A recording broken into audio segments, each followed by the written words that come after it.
Today, the Valdosta Police Department introduced its newest member to the department. I worked public service before, and as a EMT paramedic, and we did some cross training with the police department, and it was active shooter drills, and I learned a lot during that time, and I got interested in law enforcement. He was the top of his class in the academy, and he thinks the tools that he learned in the academy prepared him to hit the streets of Valdosta. My favorite part of the academy was definitely the practical exercises we did. We did some active shooter drills and some hand-to-hand self-defense, stuff like that. And I think that that'll help me a lot in the future.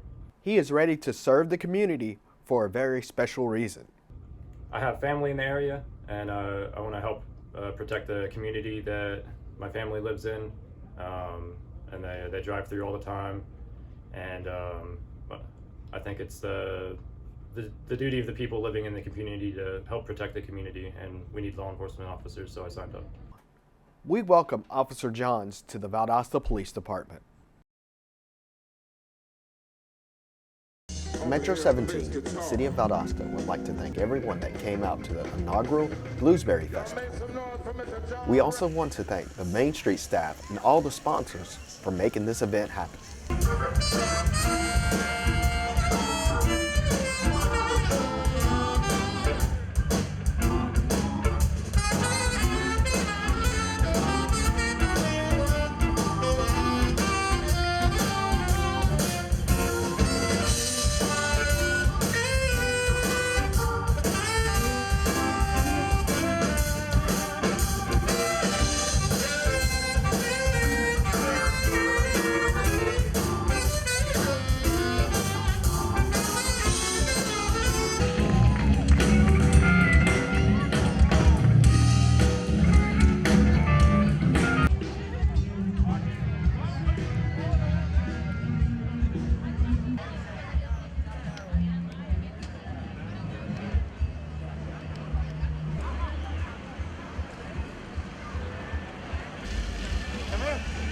Come this way. Jump right here.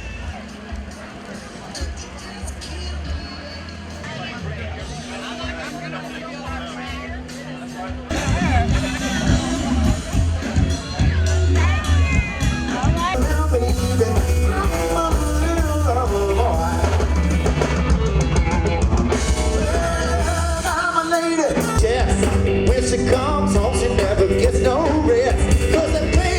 Footprints dressed in red, and the wind whispers.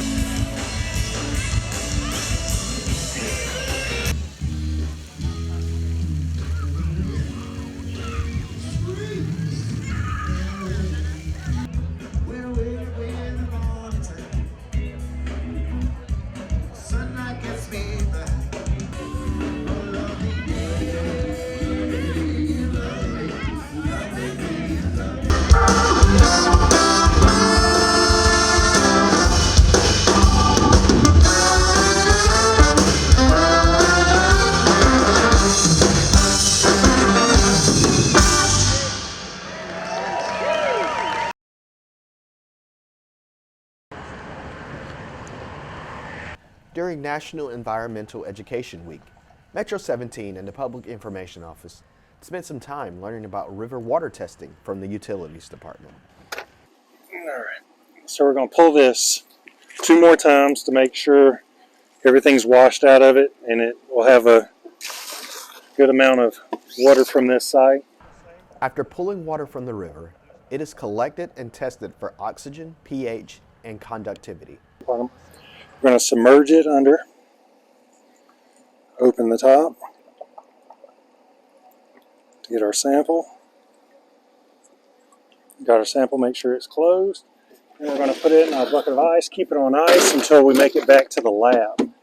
While we're getting our numbers situated, we'll come out and take a look at the river to make sure there's nothing out of the ordinary in the water, like any fish floating up, anything keeping the water from flowing, anything that'll catch your eye that we can fix. DO's running about 5 Our pH is running 5.7 and our conductivity is 99, which is the electricity in the water. Everything's looking normal. We'll get in and fill out our COC for this. That way we know who's handled the sample. The samples are then taken to the lab, and there it is tested for fecal. All right, so I have the sample from one of our sites, and I'm just going to pipette 1 milliliter in, and then we dispose of the pipettes just to make sure we don't have any type of cross-contamination between our samples. And I'm going to flame sterilize them. All right, once the flame is gone, I can pick up the filter, and this is our fecal broth. So I'm going to put them in here, put the lid back on, and there we go. To learn more about our water testing program, contact the Utilities Department.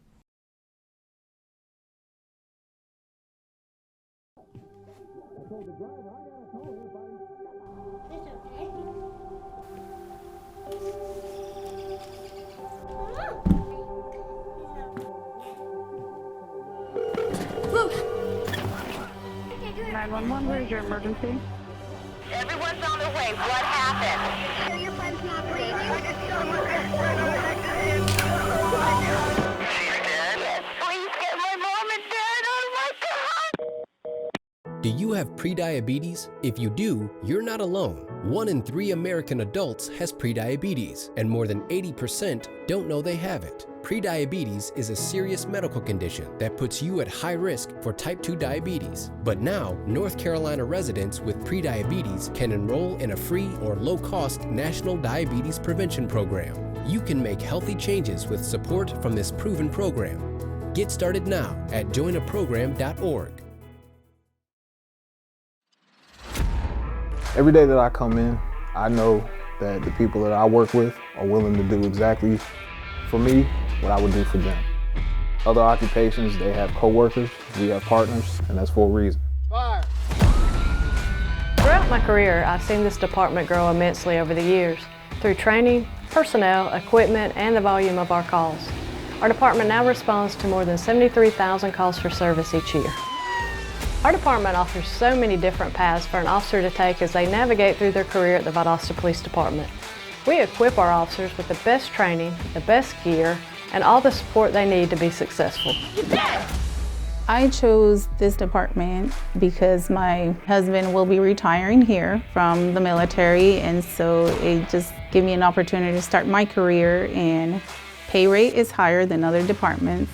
Benefits, the equipment that they provide, duty belt, vehicles, training throughout the year, it's great.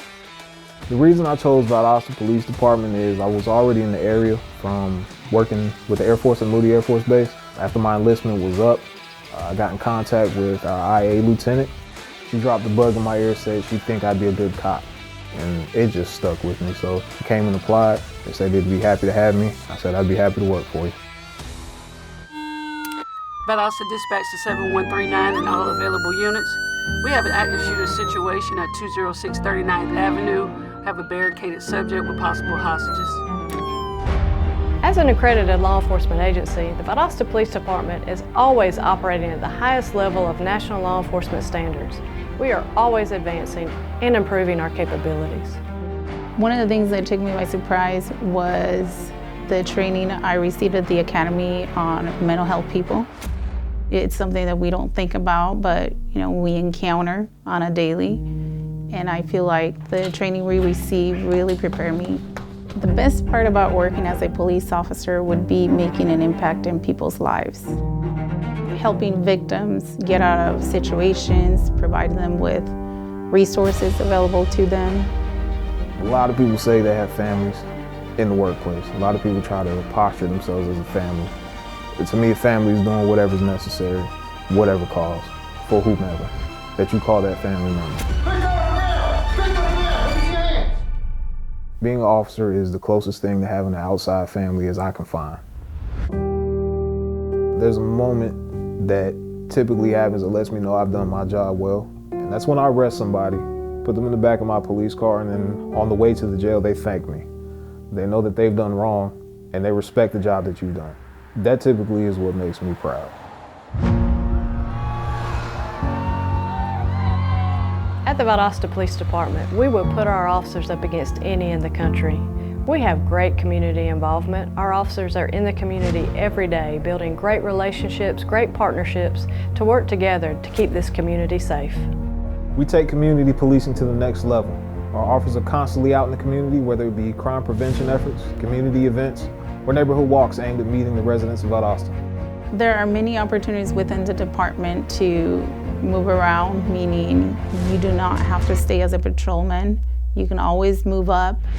There's so much experience that you'll get in your first few years here that will set you up for the other departments that we have in the PD, be it K-9 detective, narcotics detective, our power squad unit. That foundation is going to be built so early on because we have amazing supervisors from top to bottom. We make it our business to mold good cops because that's who's going to be watching our backs. As we continue to see growth in our community and our region, the Valdosta Police Department continues to prepare and evolve into a regional response law enforcement agency. We're so fortunate to live in a community that respects and takes pride in the work of our officers each day. We're proud to serve in the Valdosta community. I'm so proud of the work that our officers do each and every day to put the Valdosta Police Department on the map. This department is truly second to none.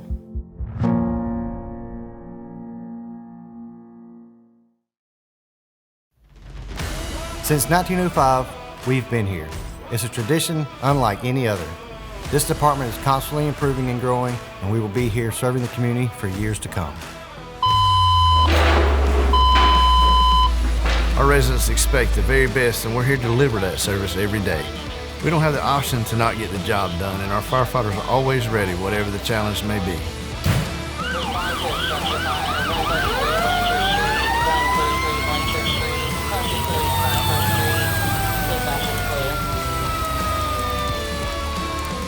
The citizens of Valdosta expect nothing but the best. When they call us, they know we will be there in a matter of minutes. The Valdosta Fire Department is truly a family environment. We are a team here. I know when we get called out to a scene, I am alongside people who have my back, no matter what. We do it all. A true all-hazards approach. That means hazmat, technical rescue, medical calls, and of course, structure fires. It's 24/7, 365. Our work never stops. We are very busy, definitely a high call volume department. You never know what each day will bring.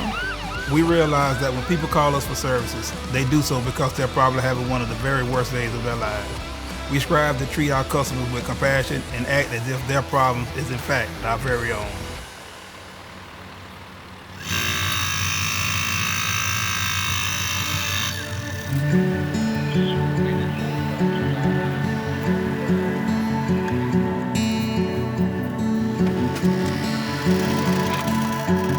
Okay, sir.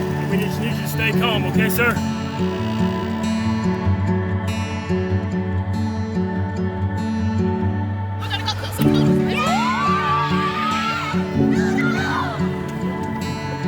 The City of Valdosta Fire Department is a wonderful place to work at and be a part of. Come join a team of professionals that strive for excellence, that is dedicated to the cause and truly loves their community. Being out in the community is one of the best parts of this job. Going to events and meeting people, we love this community and they support us. I came to this department not knowing much about the fire service. They have invested in me and taught me everything I need to know. I feel like I'm always learning and always training. If you're truly looking for an organization that you can grow in, one that feels like family, please come out and join the Valdosta Fire Department. It's an honor to work beside these men and women every day. We teach, we train, we serve together. This is the best job you'll ever have.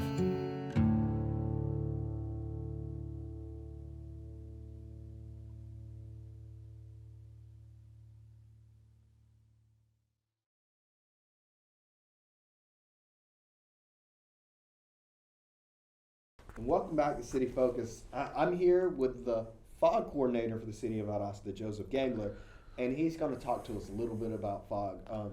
First of all, thank you for taking your time out and coming and talk to us. I appreciate y'all inviting us over.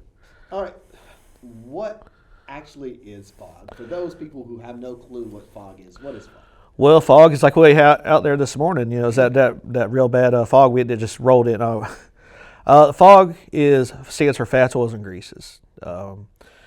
It's a generic term we apply. You know, we obviously think about fats, oils, greases. Most people know what a fat, oil, and grease is, but our program encompasses more than just the fat, the oil, and the grease. It encompasses what I call commercial pretreatment, which is preventing stuff from going down the drain to clog the sewers, to damage the wastewater plants.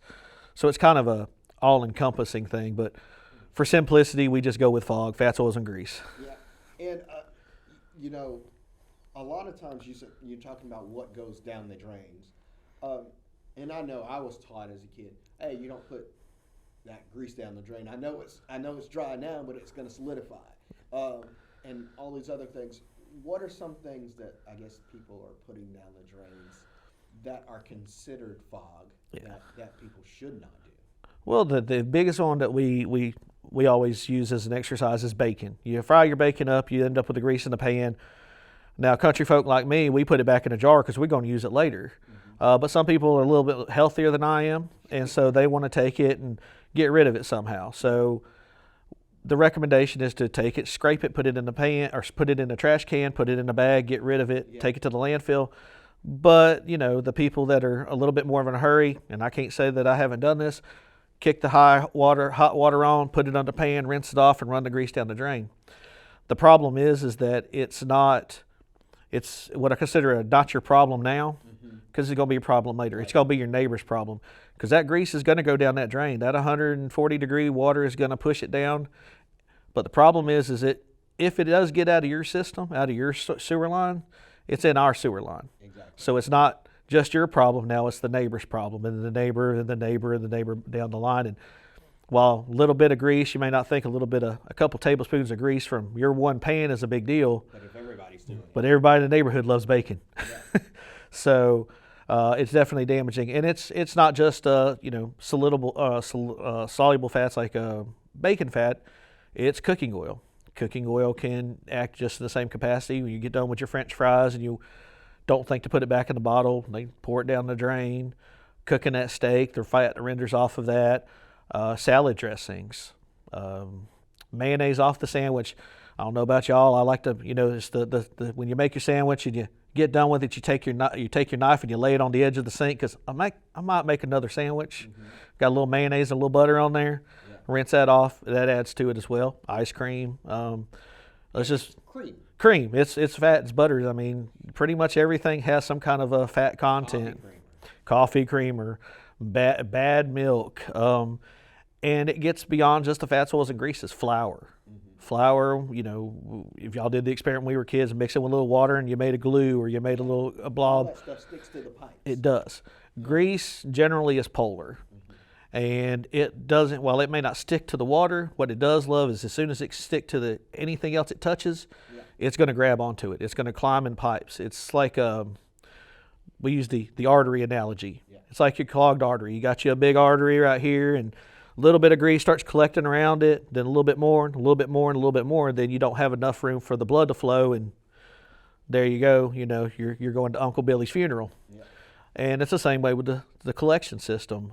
We just can't afford to have a funeral for a wastewater plant, and we definitely need a place for this wastewater to go, because while that grease does damage the wastewater plant, it can cause problems in the plant. It usually causes a blockage and an overflow, and that's the big thing about us.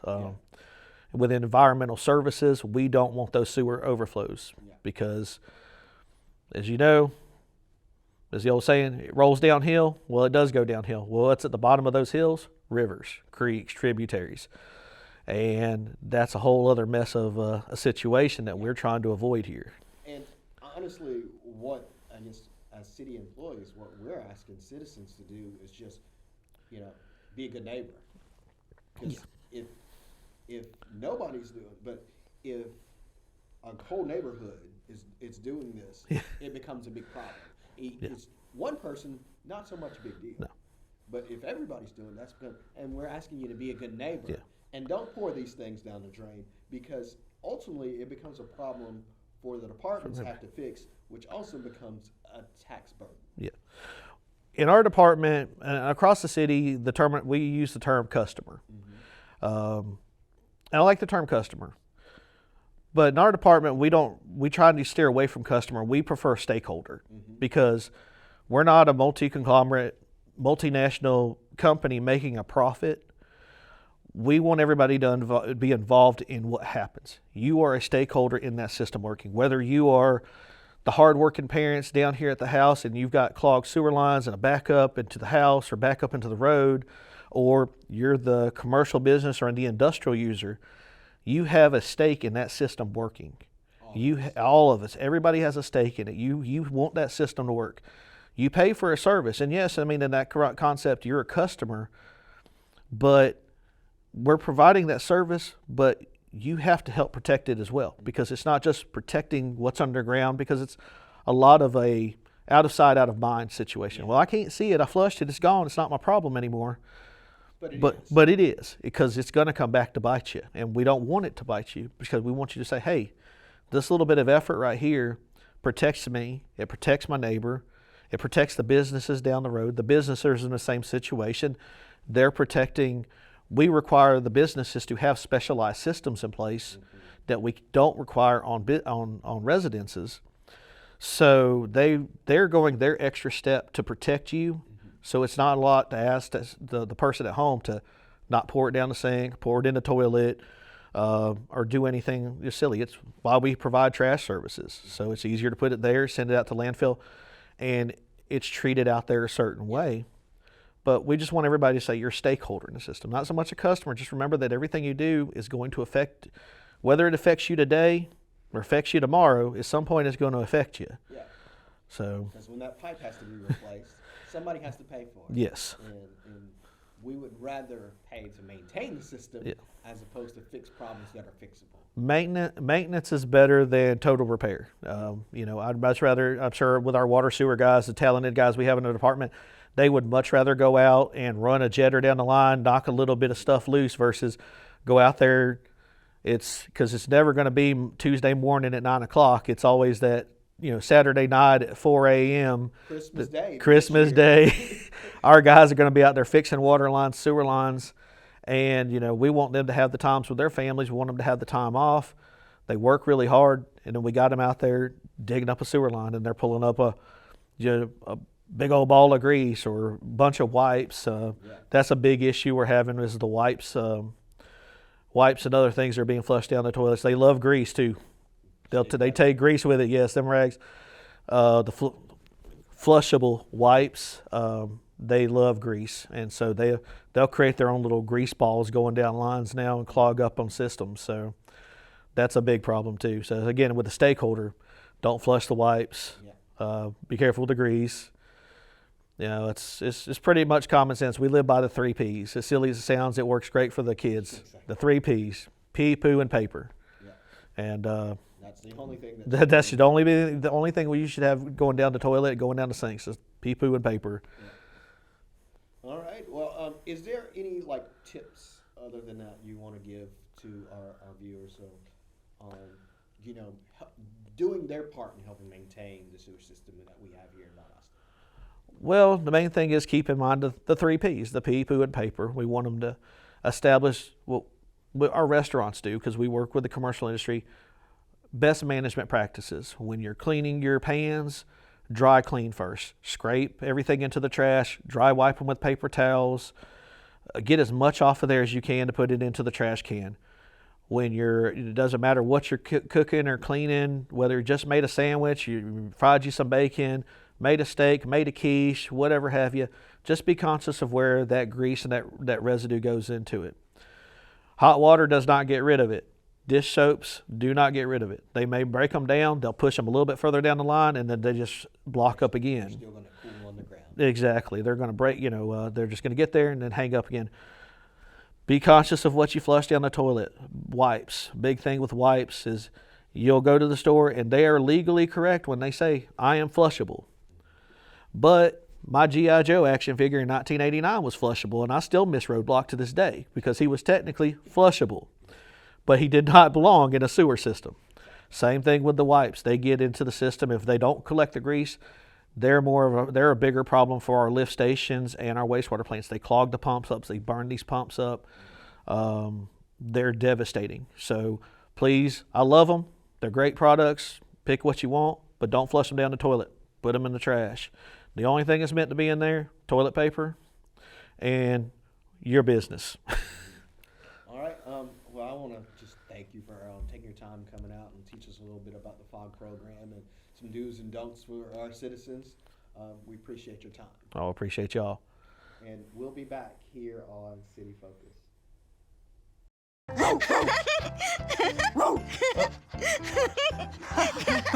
What is it, Julia? Why are you so excited, honey? Hey, do you want to use your talker? With Julia's autism, using a talker can help her find the words she wants to say. My dog. You want to do something with Rose, Julia? Play ball. Do you want to play catch with Rose? I think Rose is excited to play catch too. Oh, Julia, you show us so many different ways to talk together. Oh, and play. Good catch, Rose. Okay, give Julia the ball. There you go. Okay, throw the ball, Julia.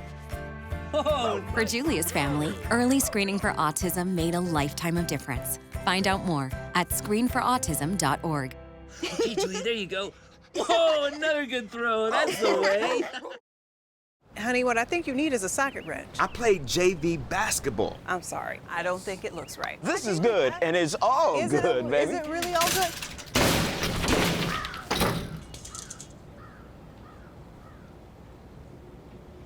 If you love me enough to routinely test your handyman skills, not to mention the strength of your marriage, then of course you'll visit nhtsa.gov/therightseat to make sure I'm in the right car seat. I'm gonna call my dad.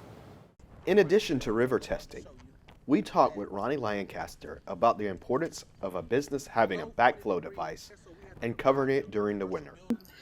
This is right here is where our backflow device is located at. It's up under a cover. Reason why the cover is very important for our backflow device because it protects it against vandalism and also from weather. You need it to be protected against weather because if you have a cold freeze, these backflow devices right here that I'm going to lift up and show you that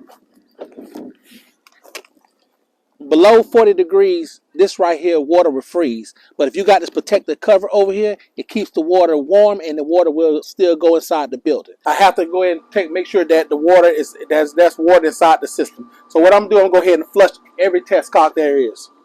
So you want to start with the first one to make sure there's water in the system. As you see, there is water in the system, so I turn it off. And then I go ahead and start testing from 4, 3, 2, and 1. The Utilities Department wants everyone to have the backflow device checked each year and have them covered so they don't freeze during the winter months. The Public Works Department continues to look for volunteers for their monthly cleanups.